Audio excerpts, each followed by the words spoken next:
Mirë se u rikthyet në Wake Up, është momenti të kalojmë edhe një herë titujt e gazetave në dhomën e lajmeve me Islin. Mirëmëngjes edhe një herë. Mirëmëngjes edhe një herë, përshëndetje të gjithëve. Kalojmë titujt kryesorë në faqet e para. Jetëm një vështrim fillimisht Gazetës Shqip, marrëveshja PS LSI, emrat e kandidatëve. LSI-ja merr Gjirokastron, Beratin dhe 13 bashkime të vogla. Fieri diskutohet deri në fund. Mbyllen me sukses negociatat mes të mëdhenjve të koalicionit Majt, priten PDU dhe FRD.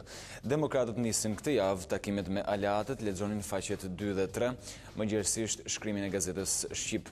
Për të kaluar bashkë tek Panorama, shkojmë tek Panorama, shohim titullin kryesor: kush përfiton të përndjekurit, ligj i ri për dëmshpërblimin. Qeveria ndryshon ligjin për dëmshpërblimin e të përndjekurve, të vlefshme dhe aplikimet për dosjet pas datës 1 korrik 2009. Në faqen 7 lexoni për gjithë ju që interesojeni në brendësitë Gazetës Panorama.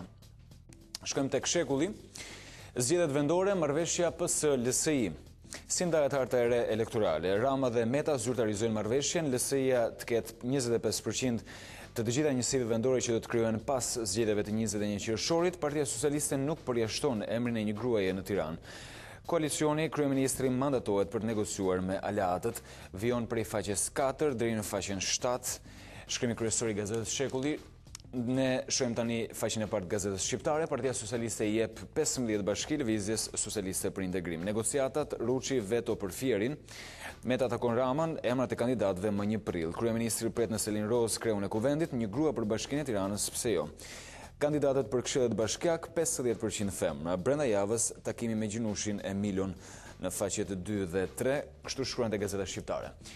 Jetëm një vështrim edhe titullit kryesor të Gazetës Mapo, zbardhen përgjimet, 3.000 euro dhe 1 orë për një vend pune në polici.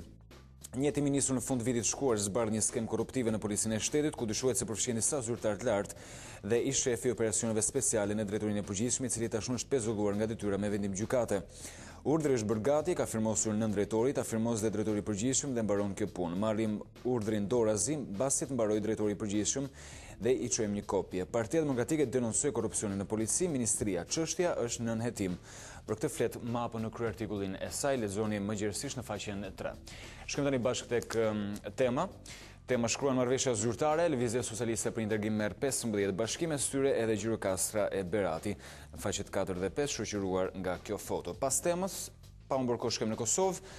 Koaditorisht e para, cilën do të shohim në faqen e parë, lista serbe do të votojë specialin, por jo forcat e armatosura të Kosovës. Votimi i amendamenteve kushtetuese, të cilat japin rrugë krijimit të gjykatës speciale, pritet ta rikthejnë listën serbe në Kuvendin e Kosovës. Megjithatë, zyrtarët e kësaj liste janë shprehur se për një gjë të tillë do të vendosin ditët në vijim pas konsultave me Beogradin.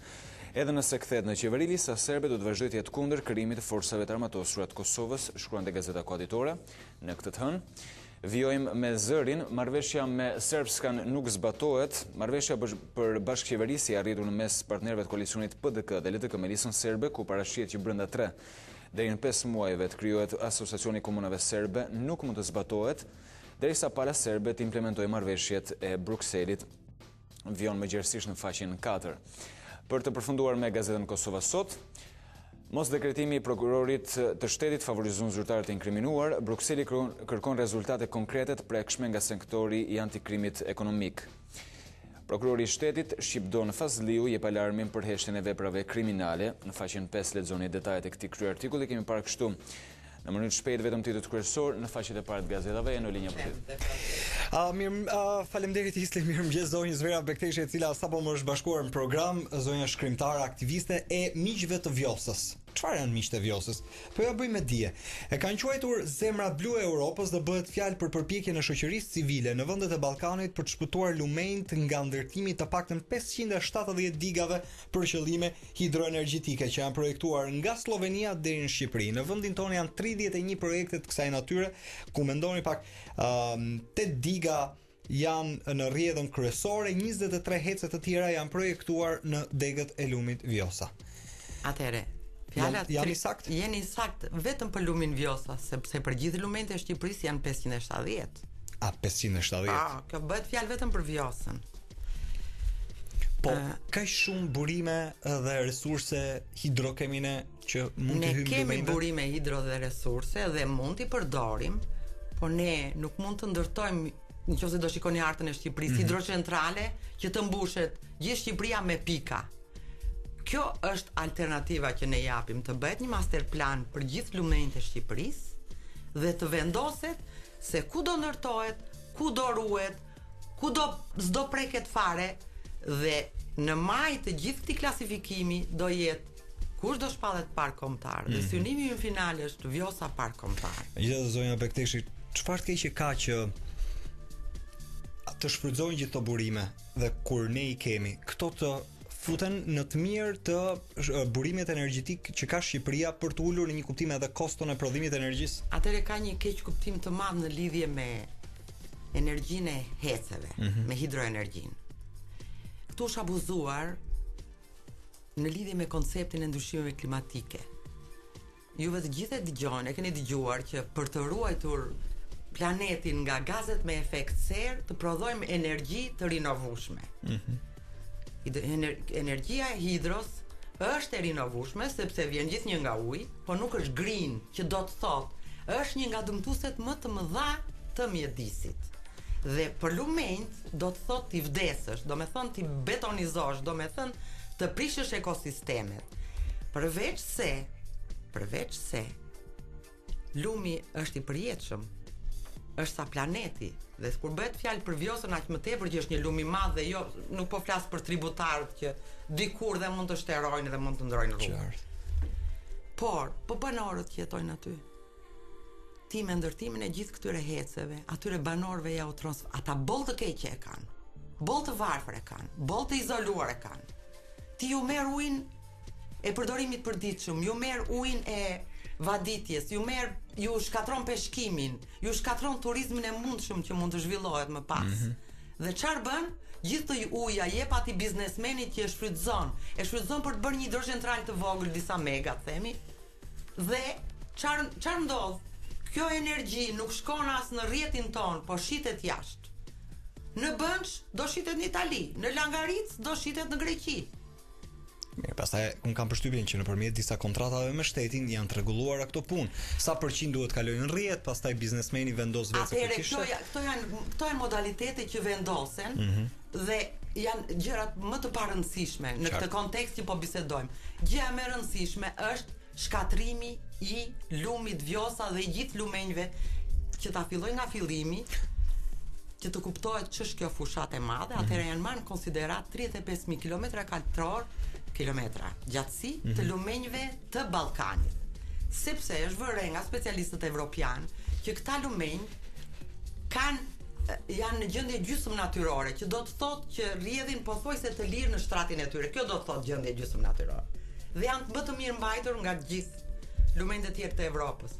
Dhe gabimin që ata kanë bërë me kanalizimin, me digëzimin, me çfarë kanë vepruar, kanë ndërhyrë mbi lumenj, të mos ta bëjmë ne.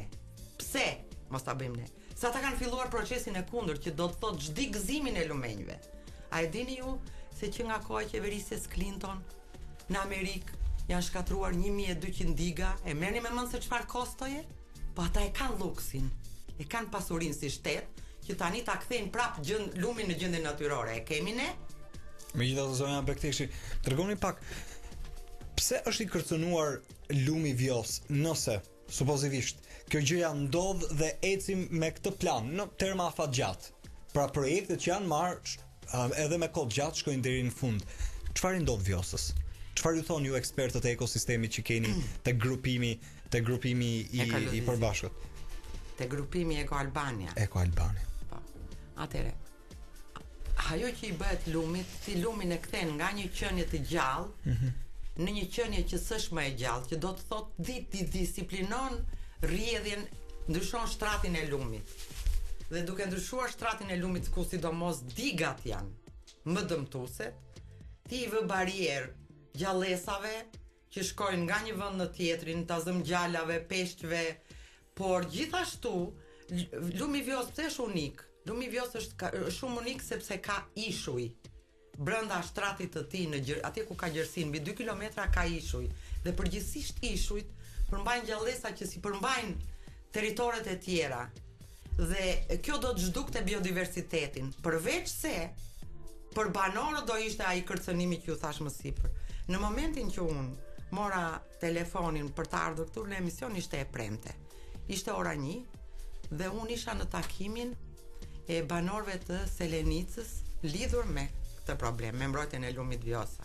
Atëherë, ajo që unë dua të them është se çfarë ndryshimi, ky ishte takimi i fundit i banorëve të luginës Vjosës, që kemi filluar që nga hyrja në kufi nga Çarshova, kemi zbritur deri në Selenicë. Ajo që vura re unë, dhe për me këtë rast dua të falenderoj mass mediat, tuajin po dhe gjithë mass mediat në përgjithësi, po me të vërtetë ju falenderoj nga zemra, është se situata dhe ndërgjegjësimi në këtë takimin e fundit ishte krejt ndryshe me ato që janë bërë 3 muaj përpara. Pse? Sepse ka të paktën një muaj që mass media bombardon opinionin publik me nevojën për mbrojtjen e Vjosës. Dhe ata njerëzit ishin më me shpresë që do të thotë se kjo punë me sa duket do merret seriozisht. Kur filluam në Çarshova ata ishin shumë skeptik. Megjithatë përveç se ne bëjmë punën që na takon, a ka gjasa që edhe me fushatën të shpëtojmë zemrën blu të Evropës, po edhe me pretendimet e njerëzve të thjeshtë që qoftë edhe ju si shoqëri civile shkoni i takoni. Këto gjëra mos bien vesh urdhër, pra a ka një hap për ta çuar tek autoritetet gjithë pretendimin, këtë nuk kuptoj. Atëherë në një kam qenë ftuar te News 24 dhe atje tregova gjithë hapat që ka bër organizata jon lidhur me qasje ndaj vendimmarrëse dhe unë mendoj që kanë filluar ta mendojnë dhe ata. Sepse një deputet që është mik i Vjosës si Besnik Bare e bëri të pranishëm në parlament këtë gjë. Kështu që unë mendoj që do të detyrohen, por gjërat do të lëvizin, thonë ju. Unë them që gjërat do të lëvizin sepse s'ke nga shkon. Nëse ne do hyjmë në Evropë dhe do hyjmë, çfarë do t'i ofrojmë Evropës përveç se natyrën tonë të virgjër? S'kemi çfarë japim tjetër, çfarë do japim? Kur takoni qytetarë, çfarë thon ata edhe banorët e zonave rreth Vjosës? Çfarë thon ata për projektet e vazhdueshme të zhvillimit, qoftë edhe të atyre burimeve të shfrytzueshme për energjinë elektrike që i kanë tek dera e shtëpisë? Atëherë, do t'ju them fjalën e fundit që mbajti një zonjë atje në takimin në Selenicë që më ka goditur. Fill mas kësaj ndodhi telefonata juaj. Ajo ngrit e fundit dhe tha, unë jam nënë e 4 fëmijëve dhe mësuese. Këtu në Selenicë, ne pavarësisht se është qytet i izoluar, nuk e kishim jetën aq të keqe, sepse kishim një pyll në anë të qytetit ku gjatë gjithë vaziteve në kohën e vapës madhe, atje është shumë zezë përgjithsisht, është pak si grop, dilnim me fëmijët, ose unë kur isha fëmijë, ose kur moritën fëmijët mua. Tani pylli është prerë në vitet 90. Po në të njëjtën mënyrë siç po duan të ndërtojnë gjithë hidrocentrale.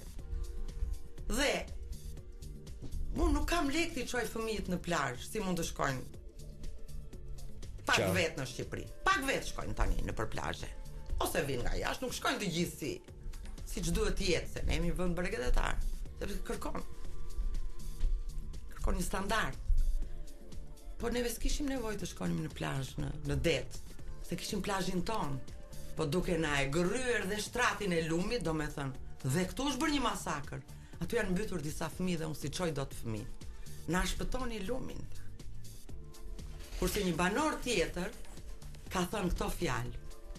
Lumi Vjosa për ne nuk është ujë, në radh parë është ajër, është tokë dhe ujë bashkë.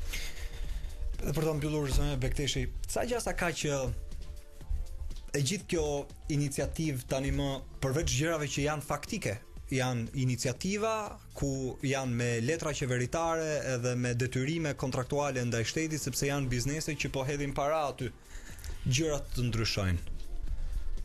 Çdo gjë mund të bëhet. Ndryshohet kushtetuta, jo më thonë që duhet të ketë një vullnet sipëror të shtetit. Duhet të ketë një vullnet sipëror të shtetit për të bërë masterplanin, për të shpallur dhe Vjosën në fund të gjithë këtyre aktiviteteve park kombëtar. Kjo është alternativa e zhvillimit qëndrueshëm. Park kombëtar ku fiton popullata, Lugina, gjithë Shqipëria, ku fiton dhe Vjosa vet.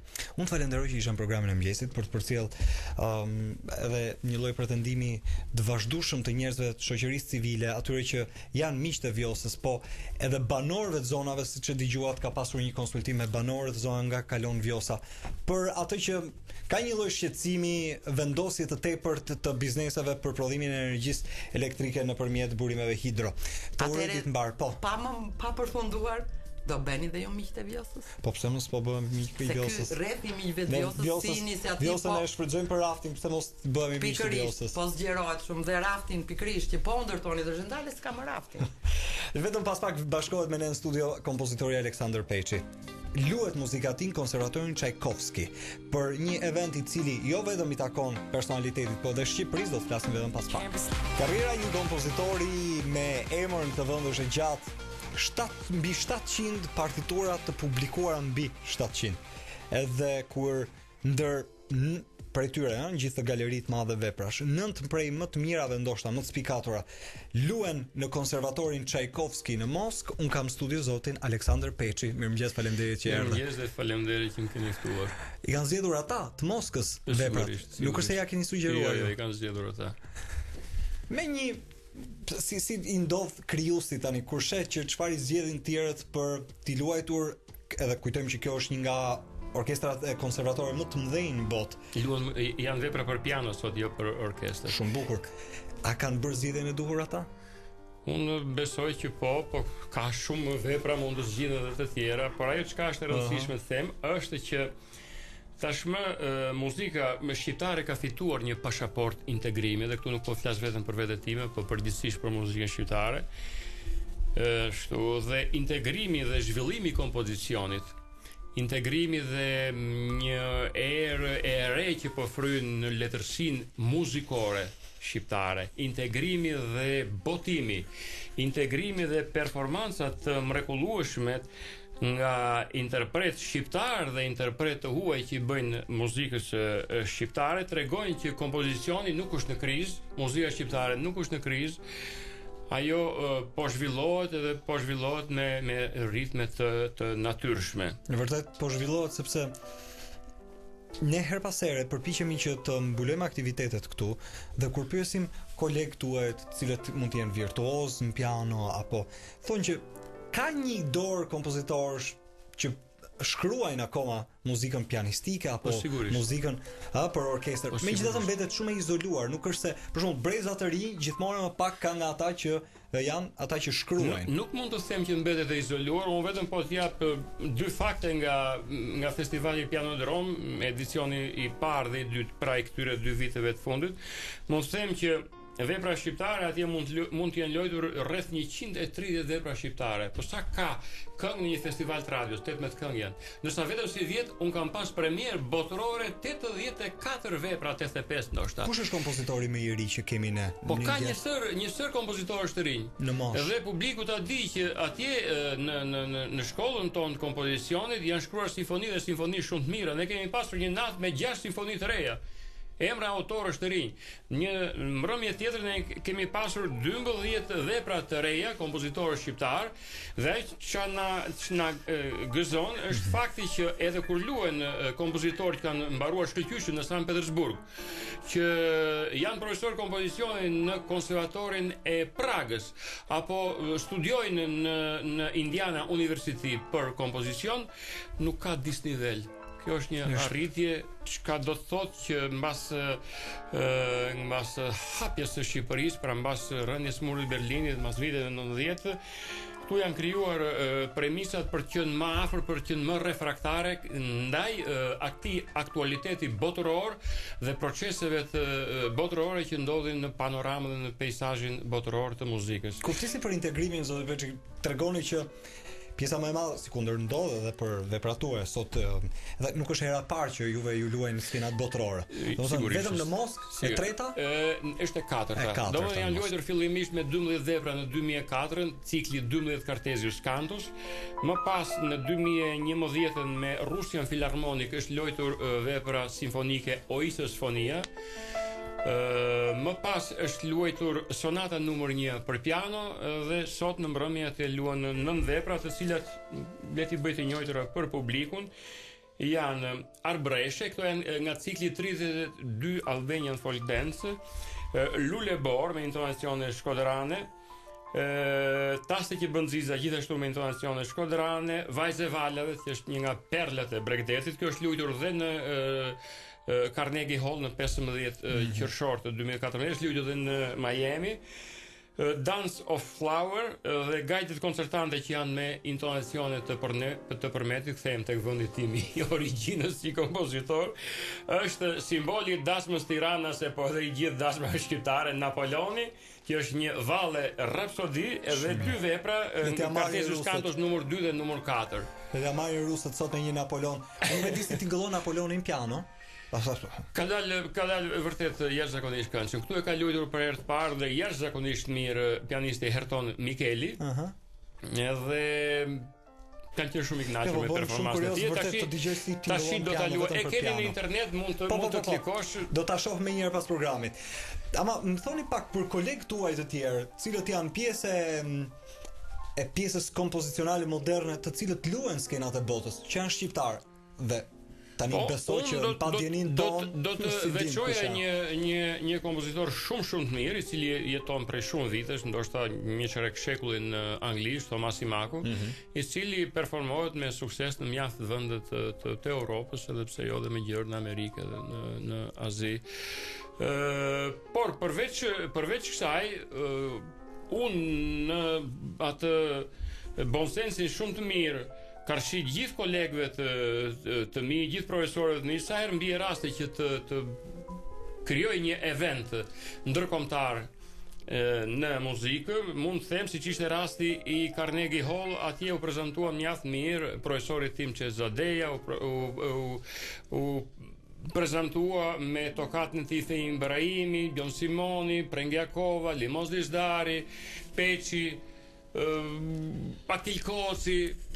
Është një koncert që është dhënë. Gjithashtu mund të përmend edhe koncerte të tjera që fillimisht luhen jashtë dhe pastaj janë pjesë e pianodromit. Le të themi një koncert i pianodromit të vjetshëm është performuar në 3 qytete, në Keln dhe 3 qytete Essen, mos gaboj, të Gjermanisë nga Desar Sulmani, pastaj ka qenë pjesë e pianodromit. Ose le të marrim rastin e Ramadan Sokolit, i cili përpara se të luajë në mbyllje të pianodromit në datën 9 mars, koncerti është bërë në shkurt në Pragë me 2 instrumentistë, palën e teatrit kombëtar të operës dhe baletit Prag, Bledar Zajmi, dhe pianistin Entrida Ibrahimi, i cili mbylli dhe pianodromin datën 9 mars me shumë sukses. Kështu rrëfyer nga ju aktiviteti që ka i vazhdueshëm edhe është i vazhdueshëm.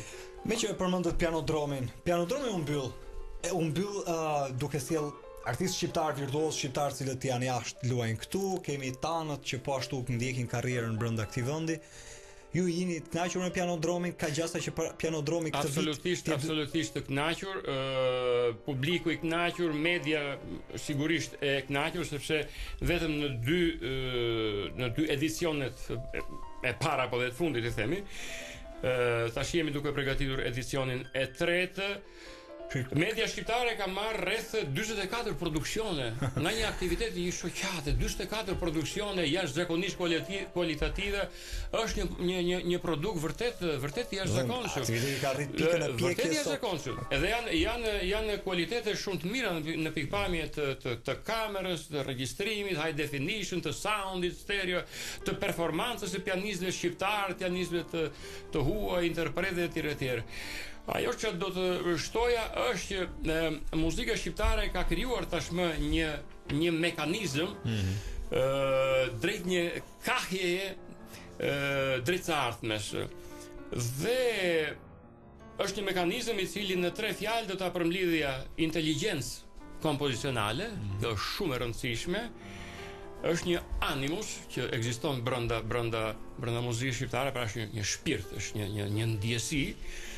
Dhe është një gjuhë shqipe, le të themi, me tinguj e gërshetuar me atë universalitetin botëror të muzikës. Çështja është që këto mekanizma që i ka krijuar tashmë muzika shqiptare, kompozicioni shqiptar, le të themi që ne sot jemi të aftë të përballemi me zhanre vërtet të mëdha të muzikës, jemi të aftë të përballemi me operën, të përballemi me baletin, të përballemi me simfoninë, të përballemi me sonatën. Dhe janë krijuar këto mekanizma. Çështja është që sa i mbështesin këto mekanizmat e Ministrisë së Kulturës. Këtu është tër problemi. Dhe unë do të thosha që Ministria e Kulturës është nul për nga vizionet e integrimit. Ministria e Kulturës është nul, do të thosha, për nga strategjia qoftë afat shkurtër, qoftë afat gjatë. Ministria e Kulturës është nul nga një implementim real i ligjit të së drejtës së autorit, i ligjit të sponsorizimeve etj. Unë vetëm të mendosh profesor Peçi që thira për diçka tjetër krejt ndryshe nga kjo çështja e diskutimit për ministrinë. Po ka shumë rëndësi dhe kjo ti them, ka shumë rëndësi ti them. Domethënë mjafton të them vetëm kaq që nëse buxheti i muzikës në Ministrinë e Kulturës së Shkupit, pra të Maqedonisë, është 1 milion euro, këtu janë 280.000 euro për të gjitha projektet në rand kombëtar ku muzika, sidomos këtë herë, ka zënë pikën e ujit më të vogël. Dhe kjo është për t'u habitur.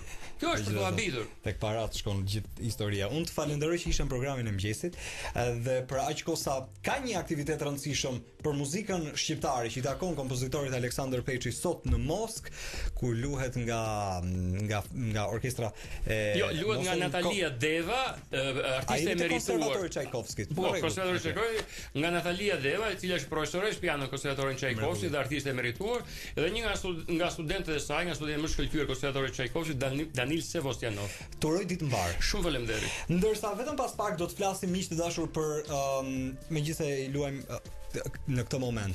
Kemi bërë një material për të treguar historinë dhe iniciativën e disa të rinjve nga Korça. Në fund të janarit biblioteka e Korçës nxori në ankant mbi 2 ton libra që u cilësuan të vjetër dhe dëmtuar, nisur nga kjo një vajzë nga Korça, studente në Tiranë, bashkë me miqtë e vet, kanë nisur një iniciativë për ta ripasuruar dhe një herë bibliotekën e qytetit, duke kërkuar që gjithë secili durojë një libër për bibliotekën e atij qyteti. Në shumë prej qytetet tona nuk ka as kinema, as biblioteka. Shihni pak të material.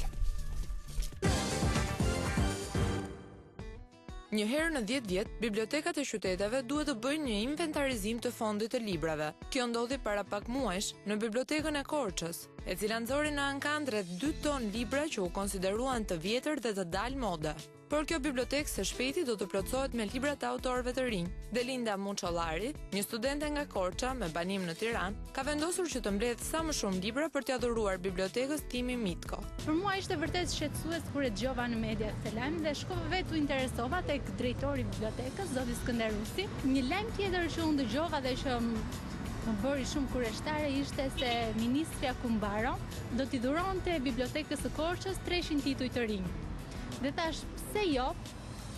Të mos e sfidoja shifrën e saj. Për një muaj Delinda ka arritur të mbledh rreth 60 libra, të cilët kryesisht i ka marrë nga miqtë e saj, duke përhapur lajmin në shkollë dhe në rrjetet sociale. Një pjesë e tyre janë në Tiranë, pjesa tjetër janë në shtëpinë time në Korçë dhe do t'i dorëzohen bibliotekës së Korçës në momentin që të jetë një numër i madh librash, diku ke 300, 400 apo nuk e di sa mund të arrijë. Miqtë e mbështesin duke dhuruar sikur edhe vetëm një libër. Libri që dhurova për bibliotekën e Korçës ishte Fermi e Kafshëve dhe George Orwell, është filozofi politike, mendoj se është i rëndësishëm dhe është nga librat që gjithë njerëzit duhet të ta lexojnë.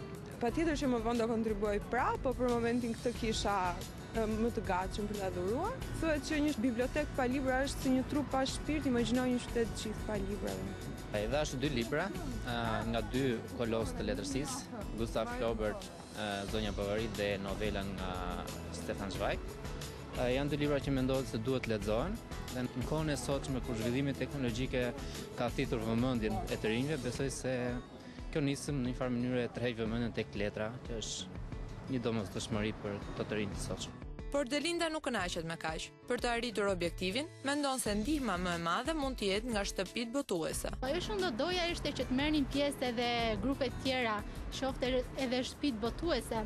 Dhe po punoj që të dërgoj disa prej shtëpive botuese në Tiranë, të dërgoj disa kërkesa që qoftë edhe modestisht të kontribuojnë për të pasuruar fondin e bibliotekës së Korçës Timi Mitko. Mirë se u rikthyet në program, unë kam kënaqësinë e veçantë në fakt të kem në studio një nga artistet më të mira islandeze, por që njihet më së shumti në veriun e Europës. Ajo është Emiliana Torrini. Good morning. Good morning. How are you? I'm good, thank you. Thank you for being here. Thank you for having me. Emiliana Torrini, për dikë që po e dëgjon për herë të parë, është një këngëtare islandeze, siç u thash, më së shumti është e njohur për disa hite që ne në Top Albania Radio vite më parë i kemi luajtur dhe kanë qenë vërtet shumë popullore, Jungle Drum, Me and Armini, Unemployed in Summertime, kanë qenë ca hite të cilat ne i kemi luajtur në atë kohë në Top Albania Radio me shumë dëshirë.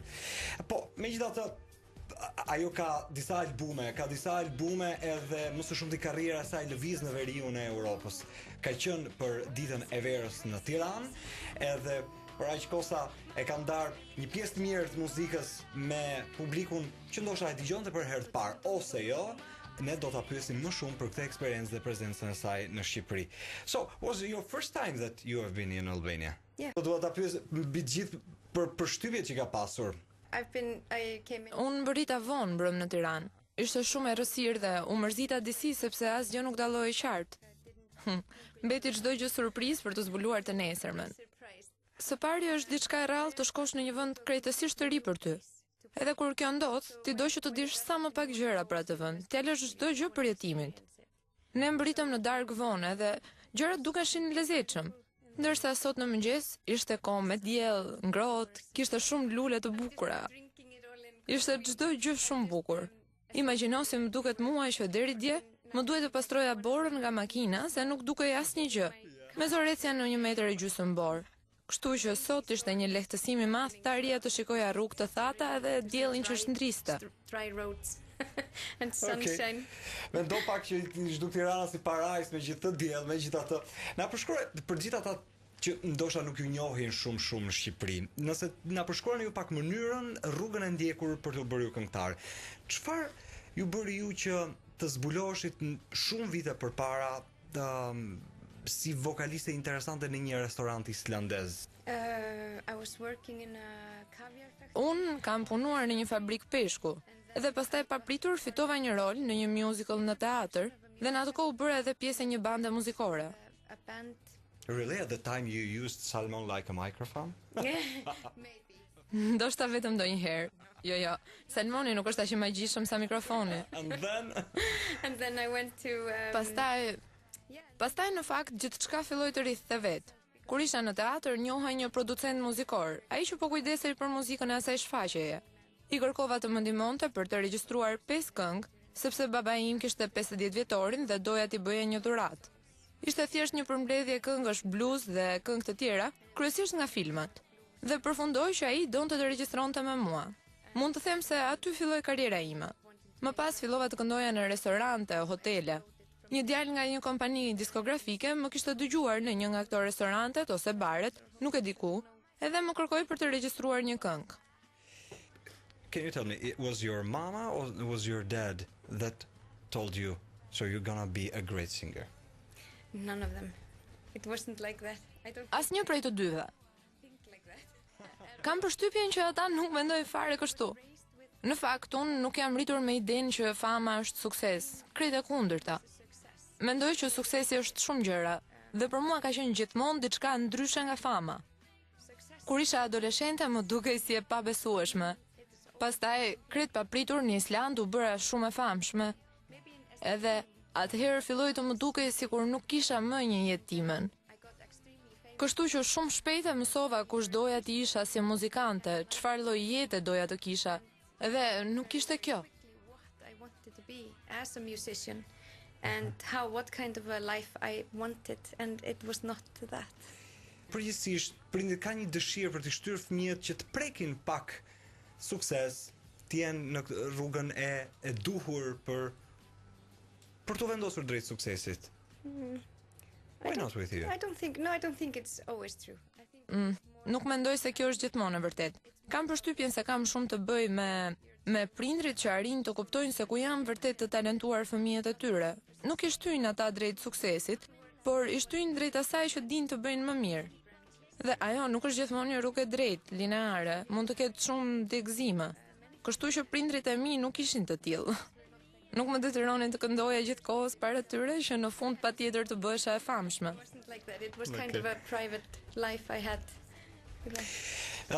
Shumë kohë më parë ti ke pasur një lidhje me muzikën klasike. për të ditur, domethënë ti siç e the ke pas kënduar, ke pasur eksperiencat tua. Megjithatë, a ke pasur një moment gjatë periudhës tënde edhe kur filloi të kuptoj që po ngjizej karriera personale e Emiliana Torinit, që ke thënë, po, unë jetën time dua të merrem me muzikë. When you mean? Kur ka qenë ky moment? Nuk e di. Të bësha këngëtare nuk ka qenë kurrë një vendim. Është më shumë si diçka që ndodh vazhdimisht pa pushim. Shpeshherë kam thënë vetes që duhet të largohem nga ajo që bëj, ose të bëj diçka ndryshe për ca kohë. Por përfundoj duke u kthyer gjithmonë te muzika, sepse në fakt aty ndjehem më e lumtur, edhe kam përshtypjen që duhet të jesh njeri shumë i guximshëm që të rish pikërisht aty ku ndihesh i lumtur. Be kind of brave enough to be where you're happiest. Ja. A ka pasur, e pyes Emiliana Torinin tani, a ka pasur ndonjë person që ka pasur idhull apo një pikë referimi në karrierën e saj personale dhe a vazhdon ndikojë në jetën artistike kjo? Yeah, there's loads of people like Po, ka shumë. Unë jam rritur duke dëgjuar muzikantë të mirë. Kur ishim në Gjermani, babi im kishte mbledhur të gjitha disjet me muzikë klasike në një kuti të madhe nga ato të marketeve, ndërsa mamaja mblidhte të gjitha këngët romantike më të bukura të kohës. Kam përshtypjen që aty fillova të krijoj shumicën e heronjve të mi. Në ato kohë bëra si e fiksuar pas muzikës. Më pëlqente vërtet shumë Minnie Riperton, edhe fiksimi filloi të bëhej sa vjen më i madh, sidomos pas muzikës kinematografike. Mund të përmend Melanie Safka, Nick Cave, Tom Waits, and then Björk maybe? Po ndoshta Björk, këngëtarja dhe I aktor. got to know Björk much later. Björkun e kam njohur shumë më vonë. Nuk kam qenë shumë e prirur ndaj muzikës së saj në ato kohë. Tani e njoh shumë herë më mirë muzikën e saj dhe e di që deri vonë nuk i kam pasur fare këngët e saj. Por tani, sigurisht, tani e admiroj atë. Of course, I admire her and everything. And what about her?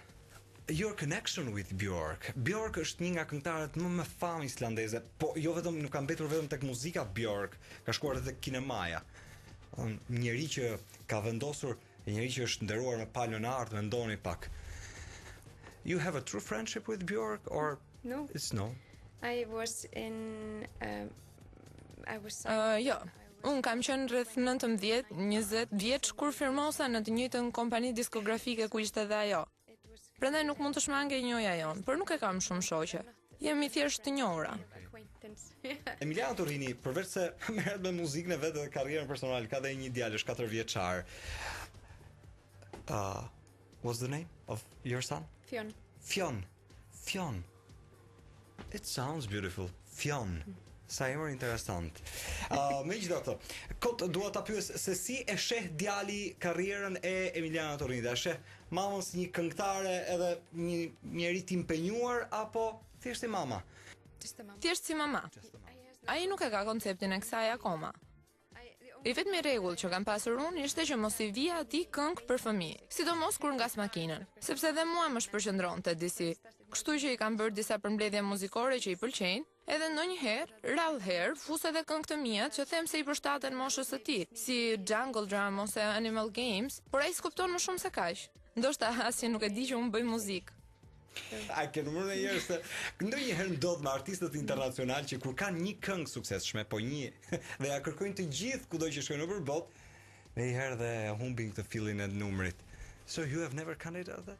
No, Jo, të them të vërtetën, e kam kënduar aq herë sa kam kënduar çdo këngë tjetër timën. Shumë rrallë më është kërkuar të këndoj vetëm atë këngë. Kur ne bëm Jungle Drums, ishte fundi i turit tim të koncerteve dhe producentët filluan të shqetësoheshin që unë duhet të nxirja një këngë të re shpejt, të bëja një bum. Edhe unë isha shumë e kënaqur, shumë e nderuar. Ishte shumë qejf të bëja një këngë ndryshe nga ato që kisha deri atëherë. Fillova dhe ta doja atë këngë se u bë shumë e suksesshme dhe kjo sigurisht ishte një gjë shumë e mirë. Por shumë shpejt mu deshta ndaja mendjen nëse do vazhdoja rrugën time, atë që kisha nisur, apo do ta ndryshoja duke të filluar të bëja këngë si tipi Jungle Drum. Dhe për mua, ajo thjesht nuk isha unë. Unë gjithmonë kam dashur të zhvilloj muzikën time, të krijoj muzikë të mirë dhe jo të ndjek rrymën. Është një botë ndryshe nga ajo që vija unë. It wasn't my road. I've always wanted to just be a developing musician, make music, and not follow that. Yeah. But it's a different world to where I come your from. most important jungle drum. Pra është kënga më përfaqësuese e Emilianës Jungle I Drum. think maybe two people. Mendoj që për njerëzit që më dëgjojnë mua ka dhe gjëra më të rëndësishme. Është e vështirë të shpjegohet me fjalë sepse ka shumë xhepa në botën e muzikës. Dhe ëndra ime gjithmonë ka qenë të jetoj nga muzika. Të jetoj me muzikën gjithmonë, por asnjëherë mos njihem në rrugë. Gjithmonë ky ka qenë qëllimi. Dhe ja kam dalë band. And it was all about getting away with that, and I did. So it's completely. Pyes, çfarë mendimi ka për industrinë muzikore ditëve të sotme, sidomos në këtë pjesë të Europës që shumë interesante se si qarkullojnë emrat. A është industria ajo që e ngre dhe menjëherë mund të ulë dhe të shkatërrojë karrierën e një artisti? Depends what you want. Varet nga ajo që çdo njeri kërkon. It's tough. Yes, it's very tough. Po, është i vështirë. Të duhet edhe të jesh besnik ndaj njerëzve që ke rrotull, edhe anasjelltës. Ata duhet të jenë besnik ndaj teje. Por mbi të gjitha të duhet të dish çfarë kërkon. When I ask in this studio Jessie J about it's not all about the money, she said, okay, it's not all about the money, but you think in the industry, music industry, it's all about the money. Yes, because it's a business. So that's very important. Po, sepse është biznes. Prandaj është kaq shumë e rëndësishme që të njohësh veten. Është shumë e thjeshtë të gjesh disa të rinj të talentuar dhe ti bësh ata të bëjnë atë që kërkon ti të bëjnë. Ata ende nuk e dinë çfarë duan. Edhe mund të jetë shumë e vështirë, e di, mund ta ndjesh që je gjithmonë më shumë nën kontroll. You can feel that you're in more control. So Albumi I parë ka qenë Love in the Times of Science. Është debutuar në vitin 99. Pastaj albumi tjetër ka qenë Fisherman's Woman, është publikuar në vitin 2005, I ndjekur nga Me and Armini në vitin 2008, edhe kanë qenë disa këngë të cilat kanë mbetur tipike nga Emiliana Torrini, si kundër dhe albumi I fundit I vitit 2013, Toka. Is your last album, Toka. Tuka. Ishte kënaqësi të kisha në programin e mëngjesit. Emiliana Torrini ka qenë këtu për të kënaqur gjithë ata që e njohin muzikën e saj, po edhe për tjerët që kanë dëgjuar për herën e parë me ftesë të ministrit të rinisë dhe çështjeve sociale zotit Erion Veliaj në festën e verës dhe gjithë aktivitetet e organizuara. Ne kemi ardhur në fund, do të ndahemi këtu duke I uruar gjithëve që të kaloni një fillim mjaft të mbar. Ishte kënaqësi ta mbyllim Wake Upin sot me Emiliana Torrini. Nëse vërtet doni ta kuptoni, ta njihni më shumë, shkruani në Google. Ne do të shihemi nesër mëngjes për një zim të përbashkët. Gjithë mirat. Mirupafshim.